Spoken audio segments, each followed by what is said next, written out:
Queridos, estamos aqui reunidos hoje porque Deus já tem cuidado de nós no início desse ano. Você tem certamente pedidos, agradecimentos para serem feitos, para que esse ano possa ser abençoado por Deus. Se você tem o desejo especial de colocar no trono de Deus o seu pedido, o seu agradecimento e gostar, vem aqui à frente e aqui faremos os nossos pedidos. Conforme a música toca, vem à frente. Aqueles que puderem, se coloquem de joelhos.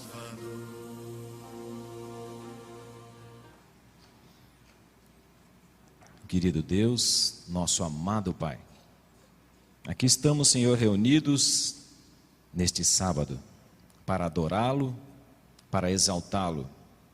Pai querido, vivemos num mundo em que recebemos, Senhor, a maldição herdada de nossos pais, Adão e Eva, lá no passado. Transgrediram, Senhor, as tuas ordens, as ordens que proporcionariam, Pai, para os teus filhos uma vida melhor. Infelizmente, Senhor, desobedeceram a Ti e hoje todos colhemos, Pai, os frutos amargos daquela desobediência. E esses frutos, Pai, se revelam através de doenças, desempregos, angústias, aflições, depressões. Necessitamos, Senhor, do Teu auxílio para podermos suportar, Senhor, aquilo que o Senhor colocou sobre nós, mas muito também, Senhor, daquilo que Satanás tem afligido sobre o seu povo. Sabemos também, meu Deus, que o Senhor enviou o Teu Filho para aqui vir resgatar aqueles que não querem viver neste mundo de pecado. Somos gratos a Ti, porque um dia o Senhor nos deu esta oportunidade. E aqui está a Tua igreja, Senhor, buscando esta oportunidade de um dia viver contigo eternamente. Mas enquanto, Senhor, este dia não chega, dê-nos força, paz, segurança, Senhor, para que possamos enfrentar as lutas desse mundo. Queremos, Senhor, pedir que o Senhor olhe atentamente para aqueles que estão doentes, para aqueles que estão desempregados, para aqueles que estão necessitando do Teu auxílio. Queremos agradecer também ao Senhor, porque em meio a tudo isso ainda temos aqui nesta terra, visivelmente, podemos ver o Teu amor, podemos receber o alimento que a terra produz. Obrigado, Pai, porque o Senhor é um Deus de amor. Perdoa os pecados, Pai, do Teu povo, para que possamos nos achegar a Ti. Fica conosco, Senhor, é o que pedimos. Pedimos também, meu Deus, ainda, que o Senhor use o pastor Newton, que ele possa ser inspirado por Ti, para que as Suas palavras alcancem os nossos corações. É o que pedimos em nome de Jesus. Amém.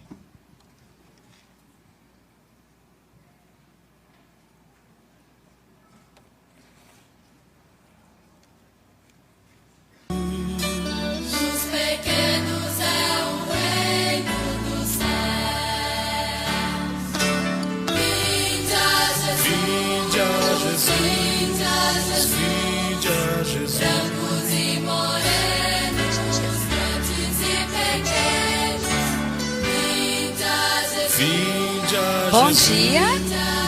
Hoje a tia Celi me disse um segredo. Ela disse que vocês, além de lindos, são muito inteligentes, é verdade? É? Porque é verdade isso? Ai, que legal. Então eu vou precisar que vocês me ajudem num desafio, tudo bem? Vocês me ajudam? Vocês conhecem um moço aqui da igreja que se chama Vinícius. Ele vai vir aqui agora. E eu preciso que vocês me ajudem a descobrir o que está acontecendo com ele, sabe? Ah, mas vocês vão saber já já. É, chama Vinícius? Pois é, esse moço que está chegando ali, ele também chama Vinícius. E ele vai ler, eu pedi para ele ler uma passagem bem conhecida da Bíblia. Prestem bem atenção no que ele vai ler, porque vocês têm que descobrir o que é que ele está falando, tá? Presta atenção, hein? Em princípio, criava Deus caelum et terram. Terra autem erat inanis, et vacua et tenebrae.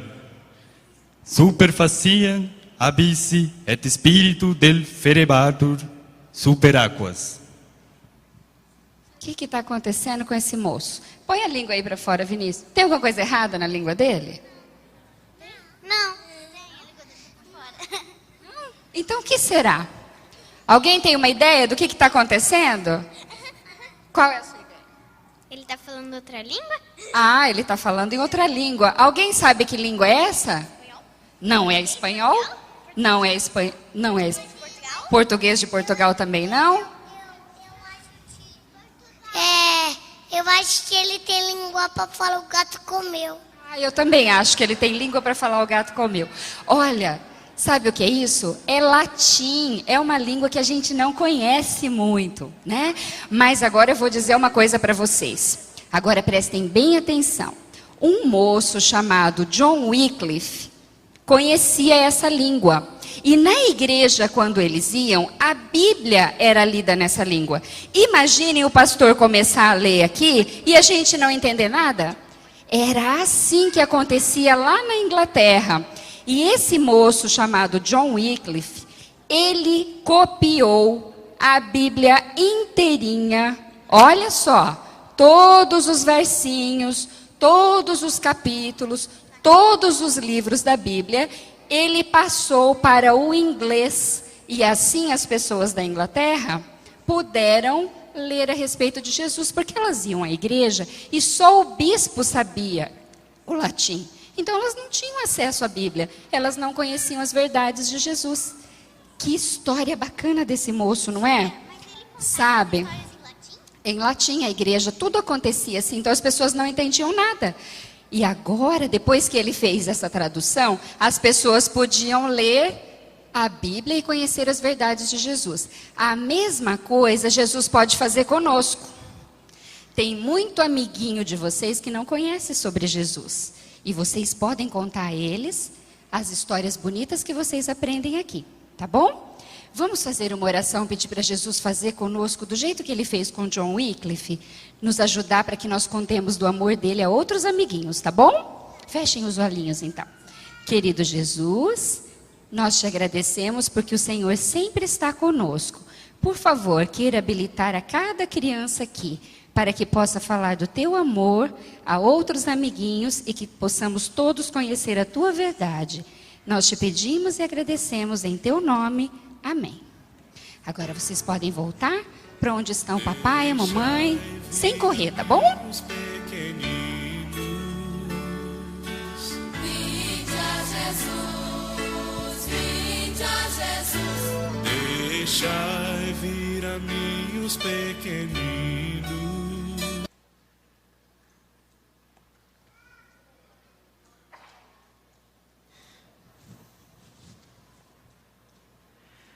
Feliz sábado para todos os irmãos.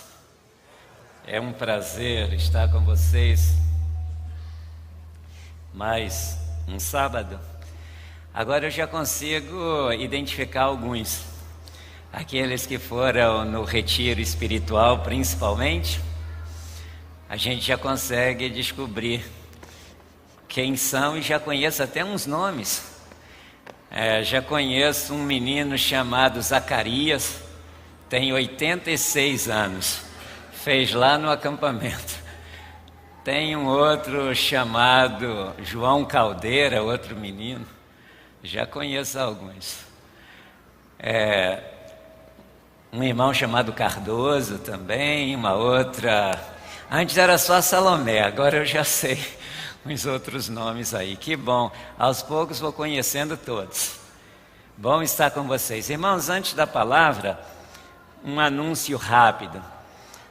Nós teremos 10 dias de busca por reavivamento e reforma, de 1º a 10 de março.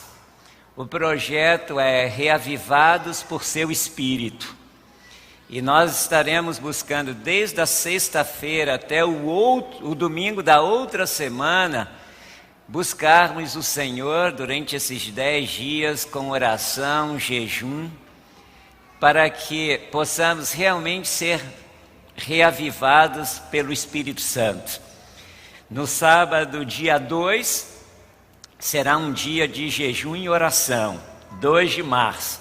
O pastor Ronaldo Bertazzo vai estar conosco pregando e dedicaremos esse dia especial para jejuarmos. Pense nisso, se envolva nesse projeto em que a igreja vai estar envolvida em atividades durante 10 dias, pedindo ao Senhor que derrame sobre nós o Espírito Santo, para que estejamos preparados para cumprirmos a missão e para vermos Jesus voltar. A palavra que iremos ler está registrada em Lucas, no capítulo 6, do verso 12 ao verso 16.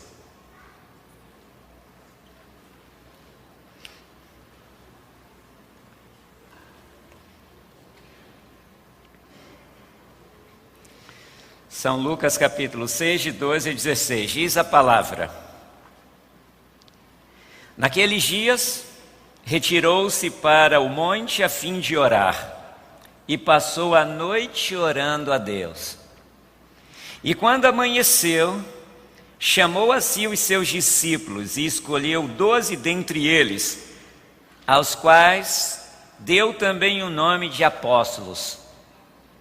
Simão, a quem acrescentou o nome de Pedro, e André, seu irmão, Tiago e João, Filipe e Bartolomeu, Mateus e Tomé, Tiago, filho de Alfeu, e Simão, chamado Zelote, Judas, filho de Tiago, e Judas Iscariote, que se tornou traidor. Jesus estava num período muito especial do seu ministério. Ele iria escolher 12 pessoas especiais, que seriam seus alunos, seriam discípulos, para que posteriormente se tornassem apóstolos. Ou seja, discípulo é aluno que aprende, apóstolos são aqueles que saem para realizar o trabalho. Essa é a ideia. E então Jesus, dos que ele possuía, dos muitos discípulos que ele possuía, daqueles que o seguiam, a Bíblia fala que ele escolheu 12 para estar mais próximo dele e para poder viajar com ele e realizar um trabalho muito especial. E esses 12 teriam uma missão maravilhosa em dar prosseguimento ao ministério que ele iria começar. Então, após a sua morte, esses apóstolos continuariam o trabalho que ele teria parado. Por isso ele disse que eles farão mais do que eu, porque eu vou para meu Pai. Sabe, queridos, eu estive pensando na escolha que Jesus fez. E eu vou lhes dizer uma coisa: eu não teria escolhido as pessoas que Jesus escolheu para ser discípulos, ou para serem discípulos. Eu vou lhes dizer por quê. Eu fiz uma pesquisa e quero partilhar essa pesquisa com vocês. No livro Desejar de Todas as Nações, a autora diz assim: Filipe foi o primeiro a quem Jesus dirigiu a ordem, segue-me. Você sabia que Filipe foi o primeiro a se tornar discípulo? Pois foi. Ele era discípulo de João Batista e ouviu quando João Batista anunciou: eis o Cordeiro de Deus que tira o pecado do mundo. Ele era sincero indagador da verdade, mas tardio de coração para crer. Filipe seguia Jesus, mas não cria em sua divindade.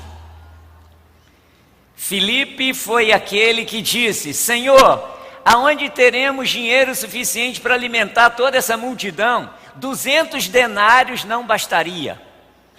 Filipe foi aquele que mostrou toda a sua falta de confiança e fé quando disse: mostra-nos o Pai e isso nos basta. Filipe foi aquele que, quando os gregos vieram para conhecer Jesus, ele não os levou a Jesus, mas falou para André que os gregos queriam conhecer Jesus, e André fez essa ponte.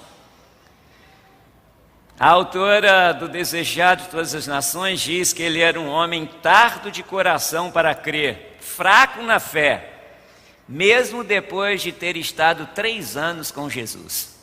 Eu não teria escolhido Filipe. Natanael, ele exerce um contraste muito significativo e feliz em relação a Davi. Você deve estar falando, mas pastor, o senhor está enganado, Natanael não fez parte dos 12. Na verdade, Natanael é o Bartolomeu da Bíblia. Foi aquele que estava orando debaixo da figueira quando Filipe foi procurá-lo e disse: achamos o Messias. E ele falou: quem é o Messias? Ele disse: Jesus de Nazaré. E Natanael falou: pode vir alguma coisa boa de Nazaré? Mas apesar de sua incredulidade nesse momento, a inspiração diz que Natanael era um homem fervoroso, cuja fé se apoderava das realidades invisíveis. Tinha muito mais fé do que o próprio Filipe que o chamou. Mas sabe, pelo fato dele dizer, pode vir alguma coisa boa de Nazaré, na minha visão ele estava desqualificado para ser um discípulo. Eu não o chamaria. Bom, aí surge Simão, o Zelote. Zelote era um grupo subversivo que lutava contra o Império Romano. Se nós pudéssemos contemporizar, nós poderíamos dizer que ele seria tipo um homem-bomba dos nossos dias. Seria esse. Um zelote eram aqueles que atacavam os romanos pelas costas, na covardia. E eles tentavam fazer tudo para destruir os inimigos. E Jesus chamou um sujeito desse para ser seu discípulo. Um terrorista. Se pudéssemos falar na linguagem de hoje. Eu não teria chamado um terrorista para ser meu discípulo se eu fosse Jesus. Pedro. Ellen White diz assim a respeito de Pedro: generoso, mas impulsivo. Pedro era aquele sujeito que tinha uma língua mais rápida que o cérebro. Entendem o que eu quero dizer? Quando ele ia pensar, já tinha falado. Aí já era tarde.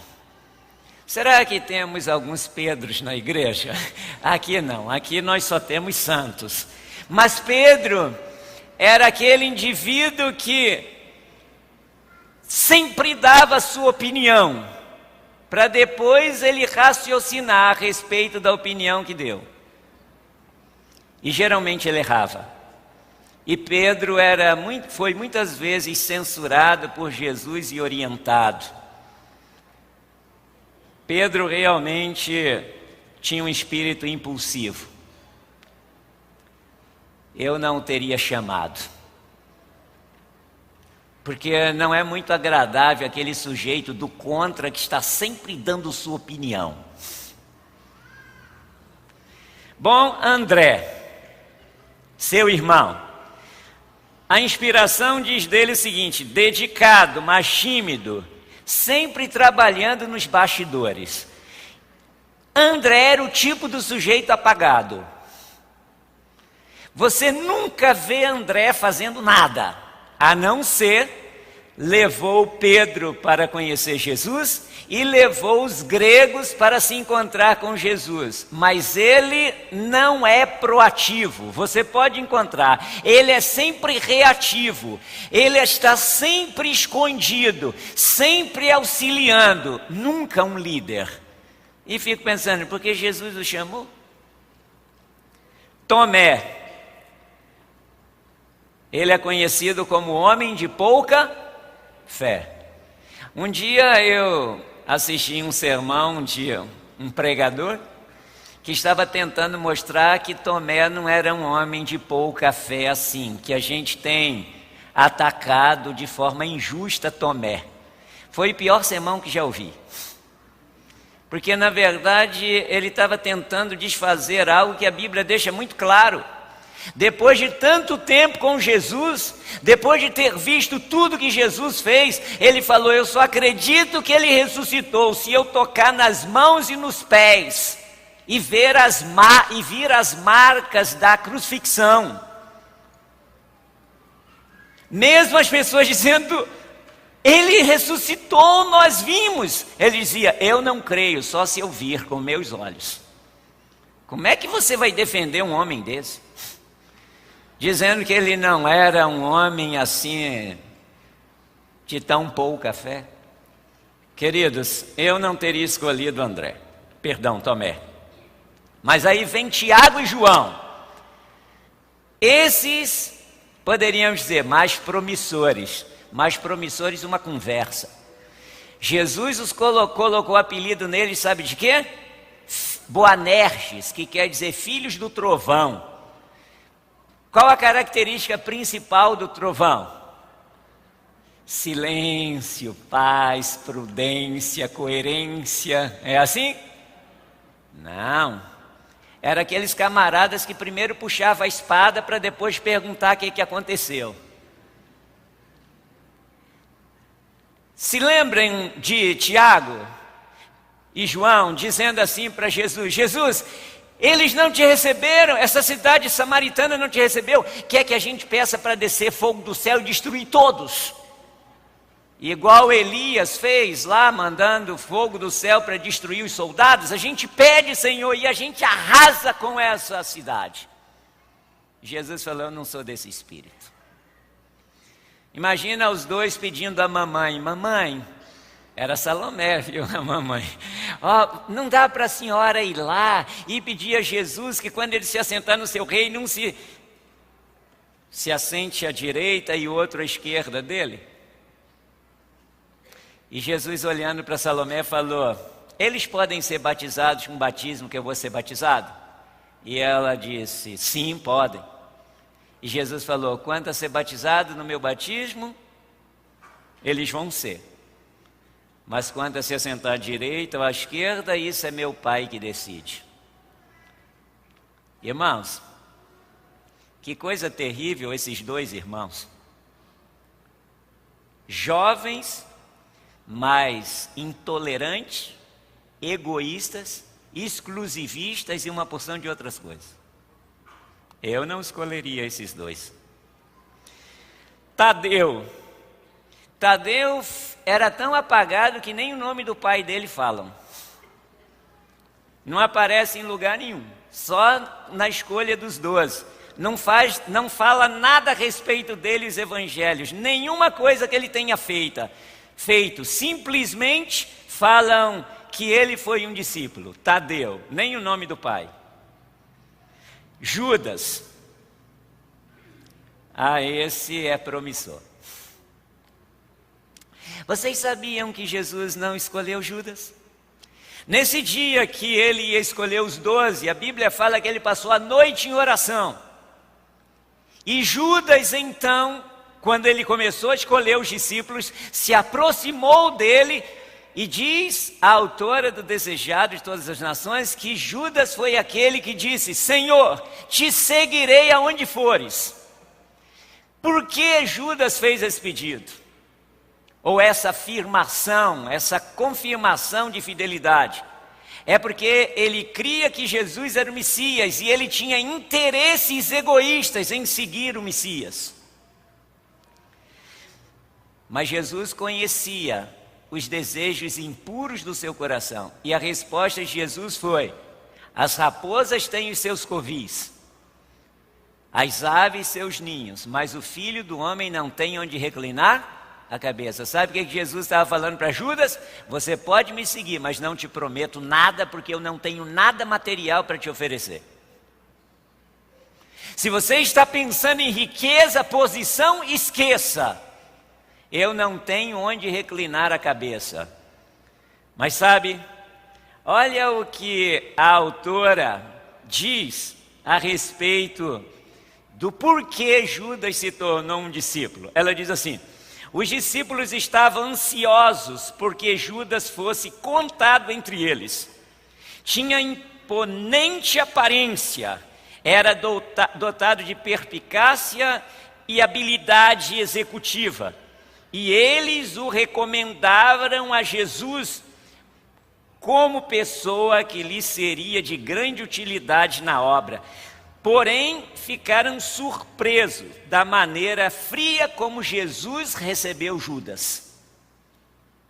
Jesus não queria Judas, mas os discípulos o pressionaram para que Judas fizesse parte, porque era o mais preparado, de melhor aparência, o mais capacitado entre todos aqueles que estavam ali. Ainda bem que eu não sou Jesus, porque Judas certamente eu escolheria.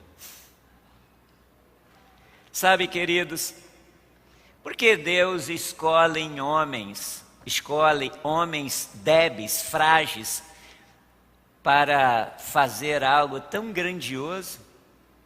Porque Deus escolheu esses 11 homens que aos olhos do mundo não tinha nenhum preparo.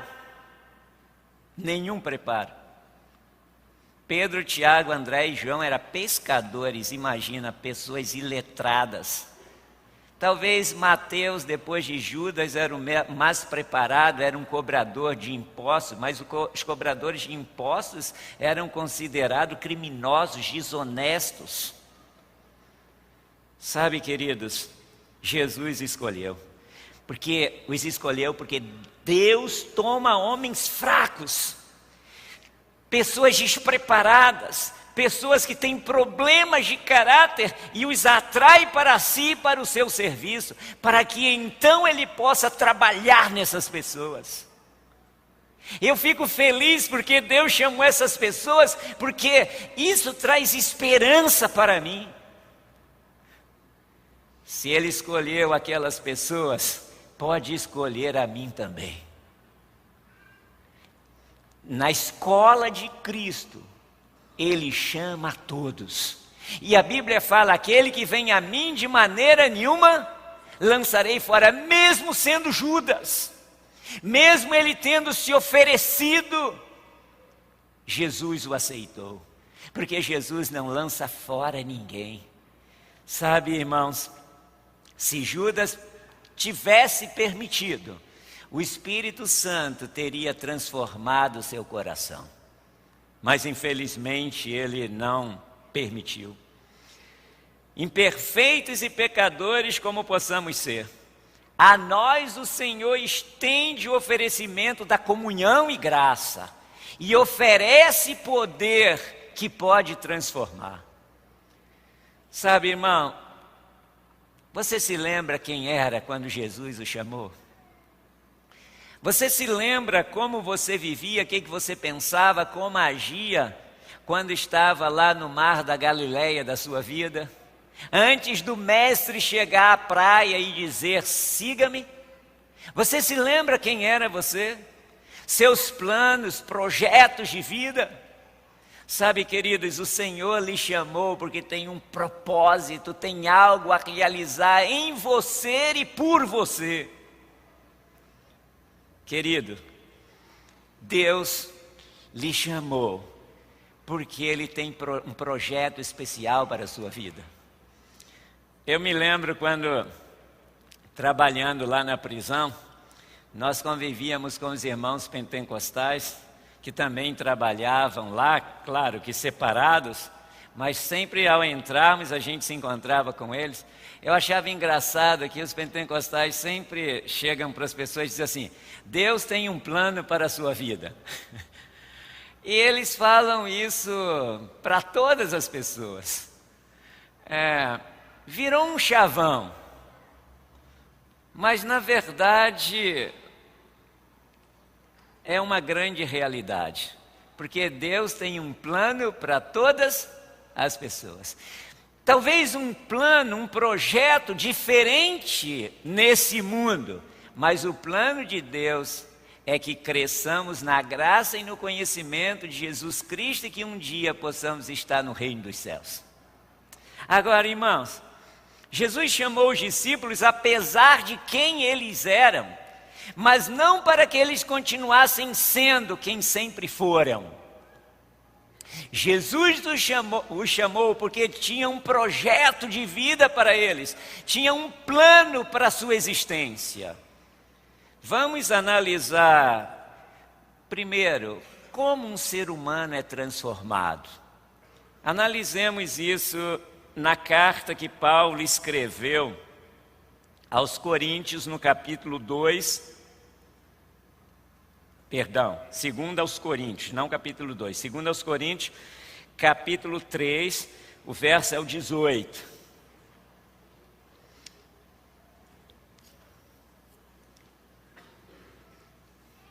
O texto diz aqui, segundo aos Coríntios 3,18: e todos nós, com o rosto desvendado, contemplando, como por espelho a glória do Senhor, somos transformados de glória em glória, na sua própria imagem, como pelo Senhor, o Espírito. Sabe, queridos, o que eu acho mais interessante nesse texto é que a Bíblia fala que todos nós contemplamos como por espelho a glória do Senhor e somos transformados. Daí podemos chegar à seguinte conclusão: nós somos transformados quando fazemos o quê? Contemplamos a glória do Senhor. Nós somos transformados pela contemplação. E eu quero usar como exemplo 2 discípulos dos 12. O primeiro, João, o filho do trovão, o egoísta, o briguento, aquele que era exclusivista. Ou está do nosso lado ou a gente mata todo mundo.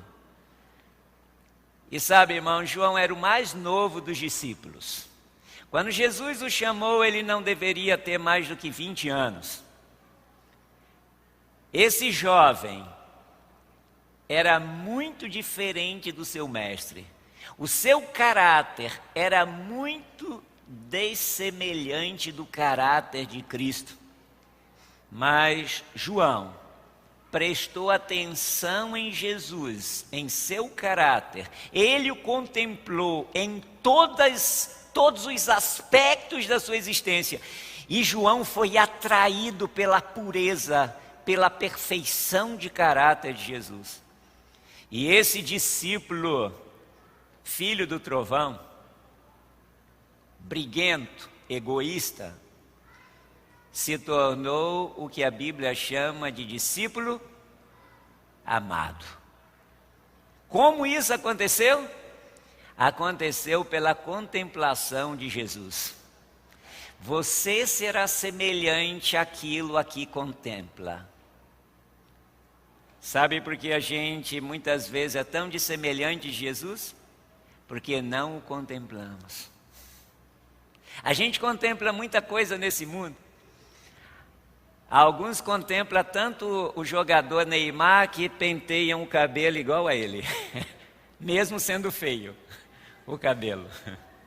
Eu me lembro que numa Copa do Mundo passada, aí não me lembro direito, o Ronaldo, fenômeno, ele cortou o cabelo e deixou só um pimpão aqui na frente, se lembram?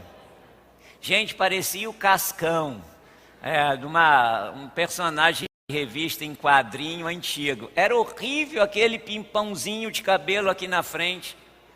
Ficou horroroso. Mas naquela mesma semana, uma porção de Ronaldetes começaram a deixar só um pipãozinho de cabelo aqui. Isso é o poder da contemplação. Querem ver o que as pessoas nesse mundo estão contemplando? Big Brother Brasil, novela das 8, eu acho que agora é um tal de Salve Jorge, porque eu ouço a propaganda, viu, irmãos? Então a gente vai contemplando essas coisas. Aí a gente contempla ódio, inveja, ciúme, vingança, e a gente vai se enchendo de quê? dessas coisas. Você é semelhante àquilo que contempla. E João parava para contemplar Jesus. Eu imagino em determinados momentos em quando Jesus estava falando, João olhando para o mestre pensando, mas que indivíduo é esse? Como tem a capacidade de falar coisas tão lindas? E ele ficava pensando, se um dia Deus me desse a graça de falar como ele. E quando Jesus demonstrava amor pelas pessoas, carinho, consideração, e ele era tão arrogante, tão exclusivista, ele pensava, se eu pudesse amar com esse amor que meu mestre ama. Deus me ajude a ser parecido com ele. E sabe que Deus deu essa graça a João. E a serva do Senhor diz que dos 12 discípulos, de todos os que haviam, ninguém se assemelhou mais de Jesus do que João. Era o mais dessemelhante. Era aquele que menos refletia o caráter de Cristo, mas o que tornou mais semelhante a ele. Porque ele admirava o Senhor, contemplava o Senhor, amou o Senhor e desejou ser como ele. E se tornou o discípulo amado. Sabe, queridos, eu tenho que terminar. E Judas foi muito diferente.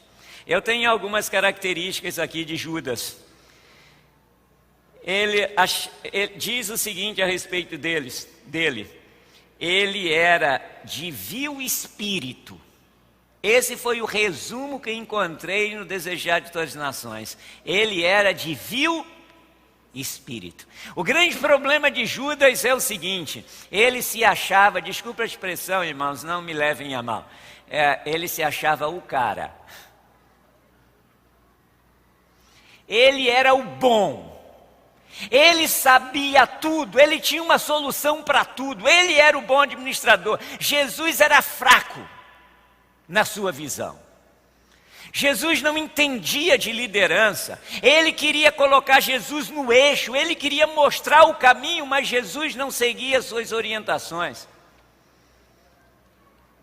Judas olhava Jesus como alguém despreparado para a missão, que precisava de sua ajuda para cumpri-la.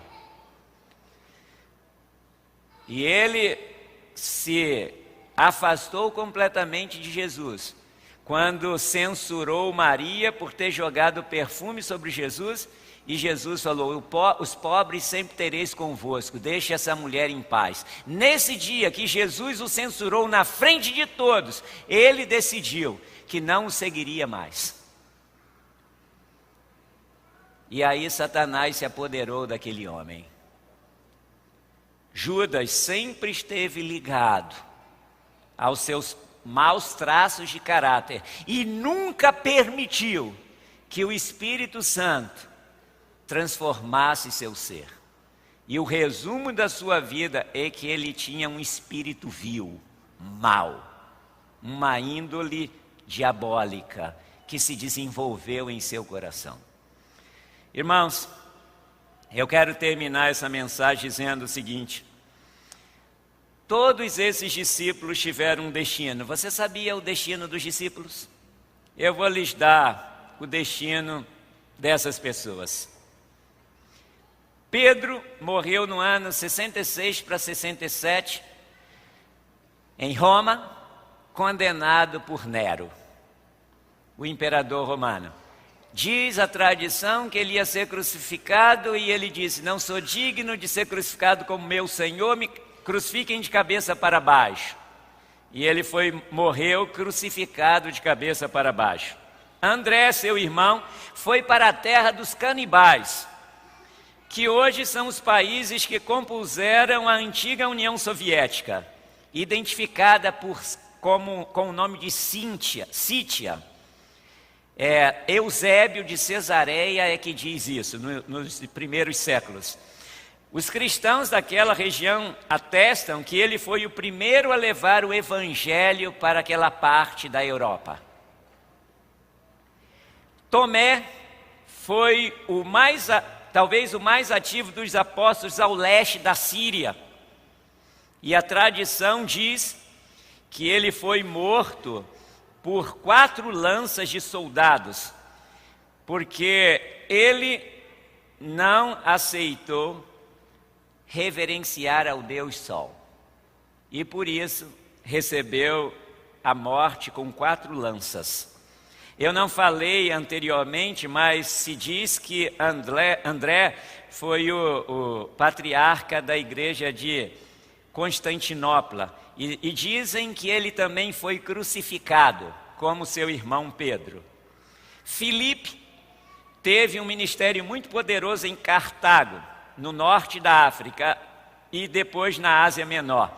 Ele levou o evangelho para uma senhora, esposa de um procônsul romano. Em retaliação pela conversão de sua esposa, esse procônsul mandou matá-lo, porque ficou irado com a conversão ao cristianismo de sua esposa. Mateus, o colhedor de impostos, um dos evangelistas que escreveu o Evangelho de Mateus, ministrou na Pérsia, que é o atual Irã, e também na Etiópia. Um dos antigos comentaristas diz que ele foi martirizado e que ele foi apunhalado até morrer na Etiópia. Bartolomeu fez viagens missionárias para muitas partes do mundo e finalmente trabalhou na Armênia e também na Etiópia e no sul da Arábia. Existem informações contrárias a respeito de sua morte, mas dizem que ele foi executado. Também teve Tiago, filho de Alfeu, o Tiago pequeno, como é chamado, um dos primeiros discípulos de Jesus. Ele foi executado por ordem de Herodes. Perdão, esse é o maior, Tiago maior.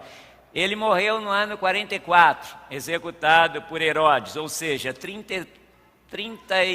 13 anos depois da morte de Jesus.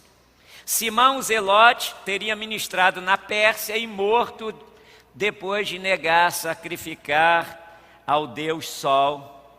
Ele foi morto, só diz isso a tradição.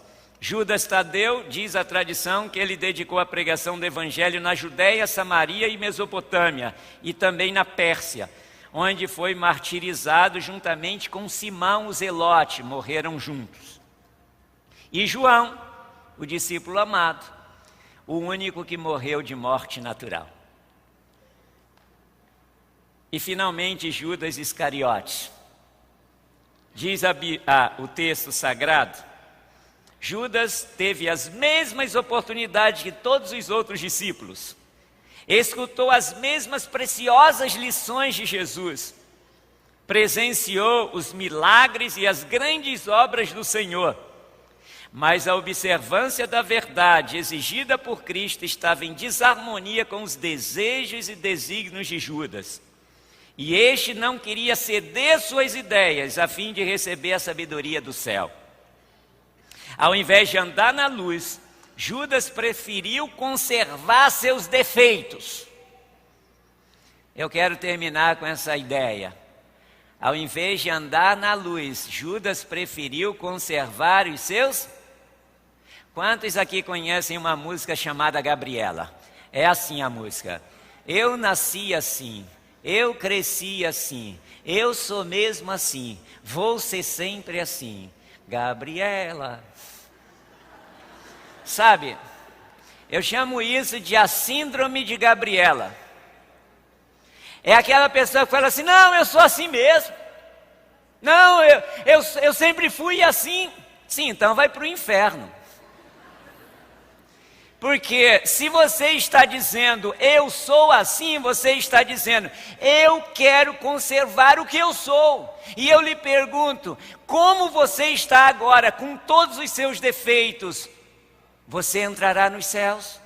Está você preparado para ver a face do Todo-Poderoso?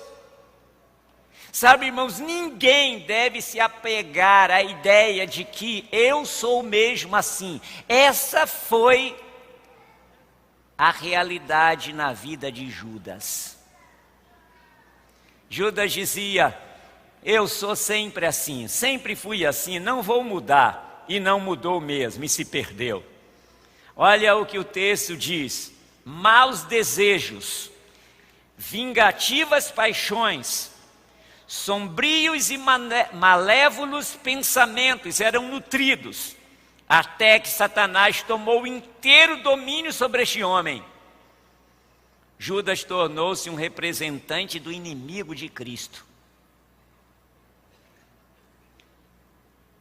Eu quero dizer para você, querido, que um dia Jesus te chamou, fraco e defeituoso como você é, mas sabe, Ele conseguiu salvar 11, 10 mais um, Judas, ele não conseguiu, porque esse resistiu a todo o trabalho que Deus tentou realizar em sua vida. Eu quero olhar para você, fico pensando, quantos daqui serão transformados como João foi? E quantos resistirão como Judas resistiu? Fico pensando no dia que Judas ressuscitar. Ele vai ressuscitar e quando ele olhar para o lado vai estar tudo escuro.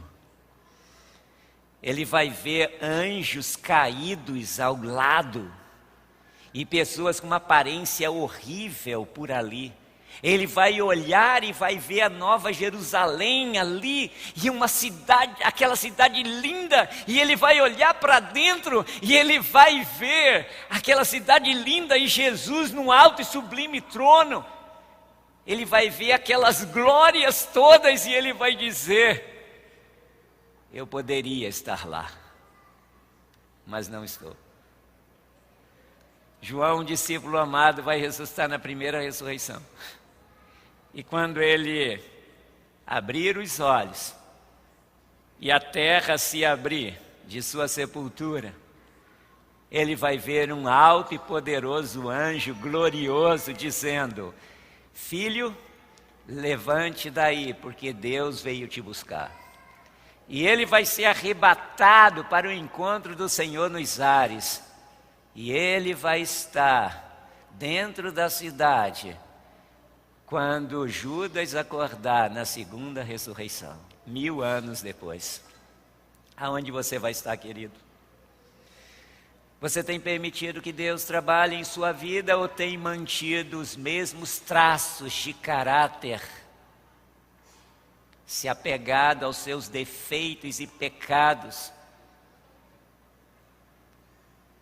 Se você fizer isso, irmão, Deus não poderá te ajudar. Que possamos correr a Ele pedindo misericórdia, como João fazia. Que possamos olhar para Jesus e falar: ó meu Pai, me ajuda a ser como Ele é. Me ajude a falar como Ele fala. Me ajude a me relacionar com os outros como Ele se relacionou. Me ajude a perdoar como Ele perdoou. Me ajude a ser, Pai, uma nova criatura. Não estou feliz com o que sou, quero ser algo muito maior do que isso. Deus tem planos para a sua vida, queridos, e eu quero lhe dizer que Ele lhe chamou, nunca desconfie disso. E que Ele vai terminar a boa obra que começou na sua vida, se você permitir. Que Deus te ajude para que isso aconteça. Que aqui não tenha nenhum Judas, mas só Mateus, Joãos, Tiagos, pessoas que permitiram que Deus as transformasse. Que possamos permitir isso também. Quantos querem pedir hoje ao Senhor? Eu quero orar depois por você. Senhor, eu quero ser mais semelhante ao meu Jesus.